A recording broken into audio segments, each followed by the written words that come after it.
ఉన్న ఊర్లోనో లేకపోతే పుట్టినటువంటి దేశంలోనో ఏదో ఒక పనులు దొరుకుతాయి. దొరకనంత దుర్భర స్థితిలో లేదు.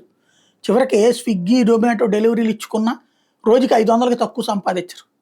కానీ వేలు సంపాదించాలి, మన బిడ్డల భవిష్యత్తు బాగుండాలి అని దేశం కాని దేశాలకి డాలర్లు వస్తాయి కదా అని వెళ్ళినప్పుడు ఆయా దేశాల యొక్క విధానాలు కూడా మనల్ని ప్రభావితం చేస్తాయి. ఇప్పుడు అట్లాగే ఇజ్రాయెల్ ఆ మధ్యన ఒకసారి చెప్పాను నేను. ఇజ్రాయెల్ ఈ తాలిబాన్ దాని పేరేంటి హమాస్ వీళ్ళ దాడులు ఇవన్నీ పూర్తయ్యాక హమాస్కి అంటే పాలస్తీనా వాళ్ళని ఆ చుట్టుపక్కల దేశాల వాళ్ళని తమ దేశంలోకి పని చేయించుకోదలుచుకోక పంపించేశారు. ఏ దేశాల మీద నుంచి అయితే తమ మీద దాడి జరుగుతుంటుందో ఆ దేశాల వాళ్ళకు కూడా పనిచ్చేది ఇజ్రాయెల్. కానీ వాళ్ళు ద్రోహులతో జట్టు కట్టి తమను దెబ్బతీశారని గమనించాక పాలస్తీనా వాడు ఒక్కడు కూడా ఉండటానికి వీల్లేదని ఇజ్రాయెల్ తరిమేసింది.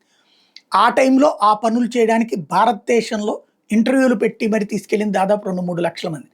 అట్లా వెళ్ళినటువంటి ఒక వ్యక్తి రవి అనేటటువంటి వ్యక్తి తెలంగాణలోని జగిత్యాల వాసి.